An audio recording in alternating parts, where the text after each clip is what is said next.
Farm Business Uganda ekitongole ky'abalimi n'abalunzi. Bano bawa abalimi n'abalunzi amagezi agabayamba okwekulankulanya n'okwenyumiriza mu bye bakola. Gwe omulunzi w'enkoko omuli eza broilers, crailers, saso, layers ne loko. Jangu ofuna amagezi ku ngeri ey'ozirabiriramu olyoke ofune amagoba. Ate bwe kituuka ku byennyanja basima ebidiba n'okusomesa ku nnunda ennungi ey'ebyennyanja omuli empuuta, emali, engege. Ate tebakoma okwo, bakuyigiriza n'okutabula emmere y'ebyennyanja okusinziira ku stage ze biba biriko. Omulunzi w'ente, embuzi, endiga, obumyu nawe batuukirira ofuna amagezi. Aba Farm Business Uganda bakowola naawe alunda embizzi okubeetanira anti bakufunira breed z'embizzi ennungi ezikula amangu omuli Landrace, Large White, Hampshire, kuteeka ne Cambrough. Gwe omulimi n'omulunzi lekera kwemulugunya, beekwate tojja kwejjusa. Bakufunira ensigo kw'oteeka n'okusomesa ku ndima y'omulembe ekwatagana n'ebibala omuli emicungwa, emiyembe, amapaapaali, obutunda n'ebirala bingi. Gwe omulimi wa vanilla nawe teweegayaalirira anti aba Farm Business Uganda webali okuyamba. Gwe omulimi w'ebitooke naawe jangu obeebuuzeeko ku butya bw'osimba ebitooke ne bitakuwa kiwuka ate ne bibala bulungi. Funa amagezi ku kika ky'emiti egikula amangu egigumira embeera y'obudde omuli emisizi, peyini, kalitunsi, emivule n'ebika by'emiti ebirala bingi. Aba Farm Business Uganda bakuyambako okufuna ebigimusa ebirungi eby'omulembe okuli eby'omu ttaka n'okufuuyira n'amadagala ag'enjawulo agayamba ebirime byo okukula obulungi nga tebirumbibwa biwuka. Ebirime omuli muwogo, soya, kasooli, lumonde, kabeji, ensujju, watermelon, ennyaanya, obutiko, ebijanjaalo n'ebirime ebirala bingi. Ebintu bino byonna bakuwa amagezi ku byo okossaako n'okubikufunira. Okumanya ebisinga osobola okubirako aba Farm Business Uganda ku 0753 19 95 12 oba 0761 48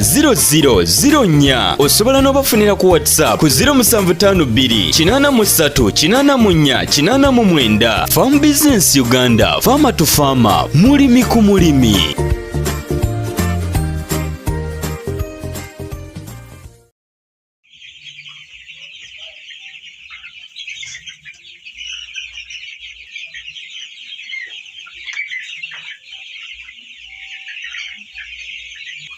Oli mulabi mulungi gwatugobererako ku mukutu guno ogwa Farm Business Uganda. Farm Business Uganda tuli balimi ate era tuli balunzi. Tukutuusaako amagezi mu nsonga ez'okulima ne mu nsonga ez'okulunda. Nkusaba busabi nti nga wakalaba vidiyo eyo sooka osubscribinge, olikinge, osharinge linki otegeeze n'abantu abalala ku Farm Business Uganda. So bw'onaakola ekyo kigenda kubanga kituyambako okubanga abalunzi n'abalimi bafuna amagezi ne tulema okukola loosi ze twalinga tukola edda ng'amagezi tegannajja obanga bakugu tebannaba kubanga bajja. Tukuyambako okutegekera ate tukuyambako okufunira enkoko. Bana enkoko weeziri, enkoko eza kwera, enkoko eza saso, bwera, leya, zonna weeziri mu day one. Ate era ne woba oyagala okubuludingira okutandikira ku mwendo gw'oyagala kyonna kikolebwa mu mbeera efaananako bwetyo. Farm Business Uganda tugamba nti farmer to farmer, mulimi ku mulimi. Tukyalidde omulimi waffe oba omulunzi waffe ndooza mwali mumulabyeko ku kulima n'okulunda Uganda, naye ku Farm Business Uganda tuba tetunaba kubanga tumukyalirako mu mbeera efaanawo kuba tubeera bize ate naye abeera bize, naye okutwaliza awamu oba awalala tusuubira nti nno tumusisinkanye mu kaseera akatuufu. Gwenna yali yakava mu Easter naawe mu Yidi kitegeeza akaseera kaba keekano akatuufu era enkoko zo ziba ziri mu levo bweti. Kamusaba atubuzeeko ate tube nga tweyongere. Muzeebuza ku balabi baffe abalungi. Abalungi abatulaba mu Farm Business Uganda.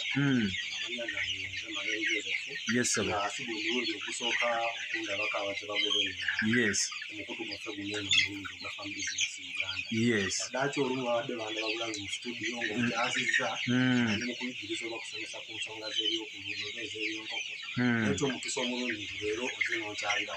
Okay. Okay. Nyongera okutegeeza abantu mwenna nti nno bw'obanga oli eyo oli mulimi osobola waliwadde bajja okubeera nga neeyunga ku Farm Business Uganda nkola nti ojja enamba zibeerako mu kalango oba osobola okuba nga otufuna. Ekirala ne babuuza mbasangawa ntubagana tuli mu Buikwe district naye tukuyambako omwaganya eguli okutumbula ebintu by'okola emyaganya weegiri egy'empewo so tuba tugenda kuba nga tutambulira awo. Katandike ne Mr. Muzeyi Mangeni omu ku balunzi oba omu ku balimi mu mbeera efaanako. Mukulu Mangeni, tuli mu nkoko. Tuli mu nkoko. Enkoko zino baziyita mulimu kuleera ne saso. Mulimu kuleera ne saso. Kuleera ne saso nabigatta wamu. Lwaki wazigatta? Osooka wati nabigatta wamu almost enkuza y'emu. Enkuza y'emu. Wali nnyo njawulo n'endiisa y'emu. Okay. Singa zibadde nti oba blend oba leera zandibadde kisobola zitataaganyaamu. Okay. Engeri gy'ekirungi zonna enkula yaazo n'enkuza yaazo y'emu. So waba tewali nnyo buzibu okuzikubisa awamu mukama wange. Okay. Era bw'olaba nti era tewali nnyo njawulo y'amaanyi. Eri awo okuggyako nga maze kikuyulula. Yes. Zikuza bulungi. Yes. Kulira ku speed y'emu. Nekiba nga kimpasuuli nange ng'omulunzi. Kati eno gye tuyita njagala otangaza omuntu oyinza okola nga wafunda eno ye buluda yaffe mu buludingira enkoko. Kakati wano ntera mpitawo gulonwa stage wano wezirundira nga ziri mu kukula nga zivubusemuko. Kibaza olunaku lumu nga nakazitandisa ndina buluda yange eri awo nga bwogirabyewo ozitandikira nga za lunaku lumu. So kati awo zabaddewo okuva ku lunaku olusooka paka ku wiiki ey'okusatu. Jolo zawezeza wiiki ey'okusatu. Nenzijja muli ero olwensonga nti space yabadde ekende. Ate nga buli tupot kuba mwetaaga enkoko nga zikyetaaga ebbugumu eryamaanyi ezikyali mu bbuluda. Zivaako wano eno risiki awali kinda free zisobola n'okufuna ku mpewo emala obulungi. Ate n'ebbugumu si lyamaanyi muli eri mu bbuluda yaffe mubaddemu ebbugumu nga lingi nnyo. Naye wano eno atiste olaba nti enkoko mweziri bulimu ebbugumu era bw'olaba wemaze okukavalingawoku ewaka gyonna egiyinza okuba nga ziyingiza ku mpewo naye era nevertheless ebiyingiza ku mpewo.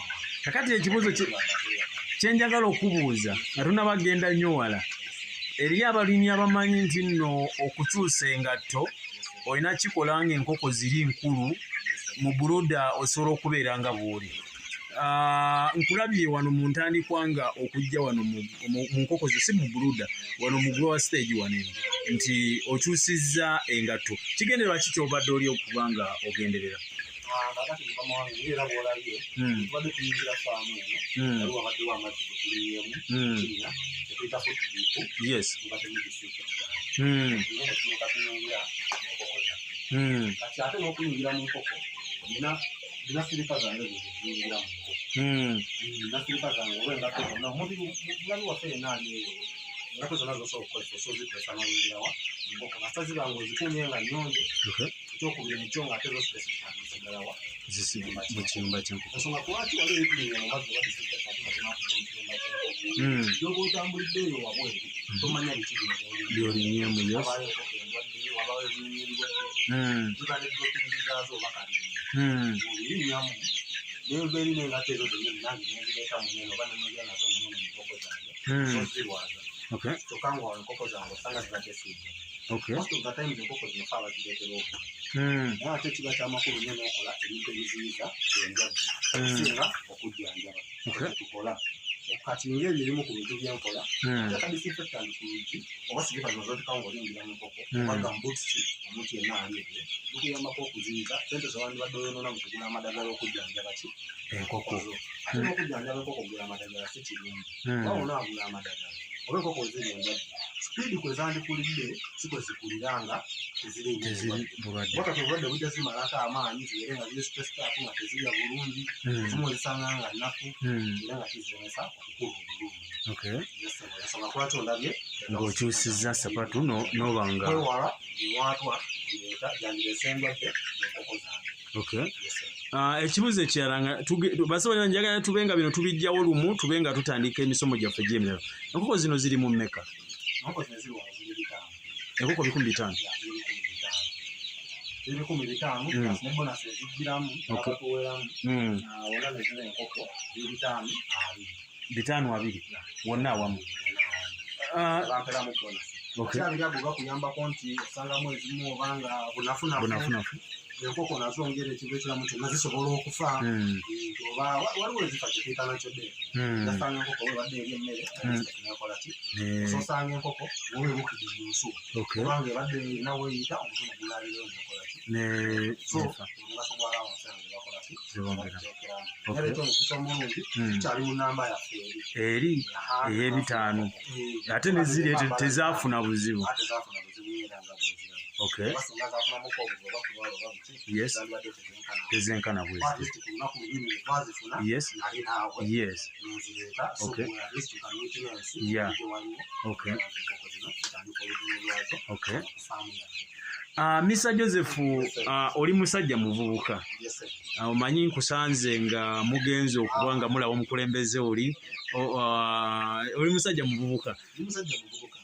Omaze mu bulunzi buno bbanga ki?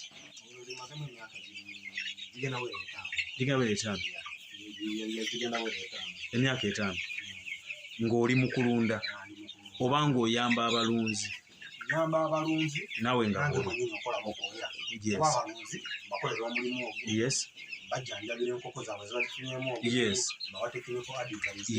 Naye era nange tekigana kubanga nange nga omaliriza ebyo nawe ojja kumunondamuku enkoko zino kuba nti previously obadde nga mu broiler naye kwekudda ku zino eno eziriwo kapasi ensonga kalimu tubaawo ne dimandi ku bantu abetaaga enkoko ez'omwezi ogumu tuba tusobola zibatuusaako naye nekirala tuba n'abantu abaagala enkoko ezikuliriddemuko kituufu pati basobola okukola ki okubasootinga ensonga kuba nti broilers osanga naziwummulamuko lwakuba nti mu kitundu kyange kino kyendimu abaguzi ba broilers bagula ssente ntonomuko bagula akatale katono. Yes. Ate kitali kuzina enkoko ku saidi yange ayinza okuba afuna ebyokusomooza ebyo naye nze nganze ku saidi yange ndaba nga zino enkoko ziba zikola making profits sente zemaasobola okujjamu n'okuba nga mu market tebekutawanya. Okay, waliwo vidiyo zetugenda okuta twali tugamba abantu nti kyandibadde ekirungi omuntu okuba ng'osoma akatale ak'ekitundu mw'oli. Kitegeeza nti wasoma akatale k'ekitundu kyo n'ogamba nti ekituufu nina okuva ku level ezo zirina abalala bezikolera naye ffe newaffe zino saso oba ne kwera ye zirina okuba nga zitambula. Waliwo ebitundu ebyenjawulo osobola osanga waliwo abazirunda yezibakolera naye nze osanga ebirooto byange n'ebiruubirirwa biralamuko nga wonaalaba nti omuntu ayinza okuba n'omulimu nakulekawo n'agenda ku mulala ate omuntu omupya afunye guno omulimu ate gumusanyusa nnyo nosinga ki ate gwagulese ng'olaba tegukukolera zimu ku nsonga lwaki muzima. Okay. Mr. Joseph, nkyalaba ensuwa oba n'omulabi waffe akyalaba ensuwa mu Buruda katutandise eriyo omuntu amanyi ng'agamba nti ensuwa erina kubeera eri mu Buruda mwezi gumu. Kakati omulabi waffe alaba fan business Uganda eri wa mukisa nnyo okubanga ofuna omukisa gufuna information ngeno bobubaka buno bwotandisa nti walala wonna okugeza weziba nkoko zaffe singa zibadde za broiler wano nsuwa nandibadde maze okugeza singa zibadde broiler. Yes. Wazo mu broiler zimalamu wiki bbiri zino enkoko zaffe mu broiler zimalamu wakati wa wiki 6 ku 8. Okay. So kati nina okwongera okuba nga nziwe ebbugumu nga bwolaba nti tubagamba enkoko zeetaaga empewo nate newetegereza ekiyumba kyange kyonna kigizaaki ebivera. Yes. Empewo njagala zifune ezineki zifune bututunga amaanyi nnyo. Enkoko most of the time zisinga mba nzidde mu Burundi okuziwa ebbugumu nezituukiza direct ekifo nga kirimu empewo zingiko kisobola ozikosa enkoko ezo nezifuna ki obulwadde bwa gumbolo n'abukuba ate gumbolo wattatta n'amaanyi waba mulungi mukitiza ayinza olowooza enkoko ze baziwadde ki obutwa naye ng'ate olumu nsobi zaabakoze bigenda kubeerako okumala wiki 6 prosesi yaffe yonaya batula nazo n'omuntu yenna alunda layers ago magezi gyakuwa enkoko zo zikuludinge akaseera akamalako toze exposinga ku mpewo nga zikyali nto atesti ziwe ebbugumu erimala paka ku weeks 6 singa ziba zisusseewoko oba osookola ekiro oba osooziwa ku mpewo oba ozira neziba nga zifuna empewo emala nakati ekirala singa zibanga enkoko zaffe za broiler zaate ku wiiki 2 maaso okubanga nekirawo ziwaati bino bintu byonna byetwogera bisiisa ne ku location muyabu embeera mu kitundu kyoli kiri kitya nabina kyetwololera awo kati okugeza fenga wano eno wetuli kati saawa zino musuwa yange wetegeeza temuli muliro eguli musaawa zino wabweru kasana kaaka ate budde bugu mwandabanga nyingi nawe mwenyini mwoli tewali nyo obwetaavu bateekamu ki buguekeramu bugu mulungi kubanga ate weziteekeramu bugu nyo nga lungi ojja kwesanga enkoko zino nti osobola zisanga nga zitudde obanga zonna ziyimiridde naye nga tezasamiza emimwa zaazo nyingi ziba zirina nyingeri y'okusaamu bugu niba nezisuseeko ki obungi naye kati wano olaba enkoko nti buli nkoko eri fayini eziri zeeyagala bulungi nini ka temperature kalungi kati muno nteekamu omuliro mu budde bwekiro okugeza saawa nga 3 oba saawa emu 2 akabugumu kaba kakyaliko naye saawa awo nga 4 5 teekamu omuliro ne mukaaga eyo obudde bwabwo bukakamu so kati noziteekeramuko omuliro supporting system yaazo muli eri ekibeeyi nti ezimu just zikyadevelopingi zinaafuna biwawaatire bizimala zirika zonna ensobola fejja kubaamu paka ku wiiki ey'omukaaga nanga waleeya yenna amagezi genkuwa kuba nnyo ensobola obere mpaka ku wiiki ey'omukaaga singa wabaawo nga tewalimu byamaanyi tutatangamiza enkokozo tuli n'owedokita omusawo ow'ebinyonyi bino Dr. Joseph Mangeni bwe tuli naye alituyitiramu mu nsonga ez'enkoko tukyayita eno n'eno naye tuli genda kumulama kambuze sibuze ekisembayo tulyoke tutandike ate okusoma. Mukulu Joseph, tulaba muno mu buludayo ne grower Segiyo muli okubanga oteeka enkoko zino mulimu obukuta obw'omuceere. Abamu bagamba nti omuceere guno obukuta bubi. Njagala onnyonnyole gwe obulungi oba n'ekyama kyotandyesigaliza okiyambeko n'omuntu omulala, omulabi waffe omulungi wa Farm Business Uganda.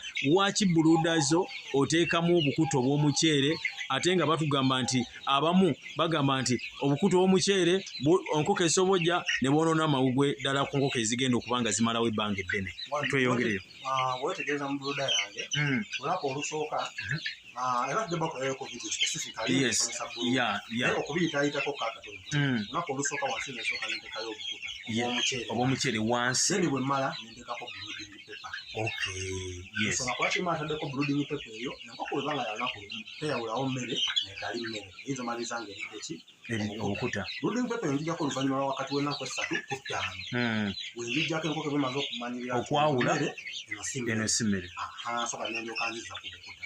Kyebagamba ekyenkoko okulya obukuta mudasinza kibayinga ziba n'emikisa mingi nnyo bulya nga zikyalimu. Nsonga lwaki nteekamu brooding paper okuziyiza ekyo naye nga gyekiri nti zivuddemuko wano tewali bwetaavu bateekamu brooding paper. Ngera bw'oyinza oteekamu obukuta bw'omuceere obukuta bw'emiti abamu bakozesa wood shavings abalala babiyita abamu bakozesa sawdust naye nga wood shavings ze zisinga okuba nga zeetaaga okukozesebwa. Wood shavings n'obukuta bw'emmwanyi tukozesa n'obw'omuceere but me personally I prefer obw'omuceere olw'ensonga zange nti obw'omuceere bwa bbeeyi rawuzi mu kitundu bwendi oba kutyayo obw'omuceere nsogisanga nga ku naye ate obukuta bw'emmwanyi kiyeringa mu kitundu nunda enkoko zino kubanga mpisaawo ku kasente so kati ngenda n'ekintu ekibanga kinkolera ate nga kitattanye mutindo gwa nkoko zo. Ensonga lwaki nkozesa obukuta obw'emiti waliwo specific types ezibanga nnungi but for me personally obw'emiti olumu engeri ekiba nti oyinza ogenda ku kibanda ogula obukuta bwe wood shavings oba obukuta ebaba balanzeeko ebyemiti bumu oyinza osanga nga birimu obumu n'obusanga nga bulimu amafuta so zo zonna chemical ziyinza okuba nga zikosaki enkoko zo ate ntali ku bwa muceere bunene omwana bwe obusanga nga bukuta buli dry ate nga bulungi busibwakweronda nnyo. Olw'ensonga zange ezenjawulo ensonga lwaki aipufa obukuta bw'omuceere enkoko tezibulya era singa ezange zaafa ne ziggwawo naye ate zitadde ku bw'omuceere tezibulya kuba zimanyi emmere n'etali mmere. Era bw'olaba nti enkoko bw'eba eyagala kulya egenda kufiida oba eyagala kunywa egenda kudwinka ate n'etali obukuta so yo ebeesa okuggyawo. Mukama yakikola mu ngeri ey'enjawulo nga zo zisobola okukisensa ebintu. Okay. Oli ku Farm Business Uganda tulina omulimi ate era omulunzi Joseph Mangeni, omu ku balunzi, era wano woolaba no grower stage tulinamu enkoko 5+ enkoko omuli eza Sasso n'enkoko eza Kweira nga bw'oli okubanga oziraba ezimu zeebase ate era endalo zaba nga ziyimiridde ate era mu mbeera efaanako bwetu. Kakati tugenda kubanga tutandika ndowooza nkusaba obe ng'osubscribinga olike ng'okyalengera omuntu omulala omutegeeze nti Farm Business Uganda tulineko faamu kubakuwa enkoko ez'omulembe bannange. Day one nawe yagala okubuludingira osobola okubanga ojja n'ogamba nti mumbuludingira enkoko 1000, mumbuludingira enkoko 2000, mumbuludingira 5, 3 era tuba tusobola okubanga tukikola. Kale olw'ensonga eyo gwali okubanga otulaba tukusaba nti nno otegeezeeko n'abalimi abalala n'abalunzi abalala. Eno vidiyo kekome wano tutandike kati omusomo. Mukulu Joseph akuyisizaamu n'otegeera kakati katutandike omusomo gyaffe part 2 gye tuli okubanga tutandika nayo.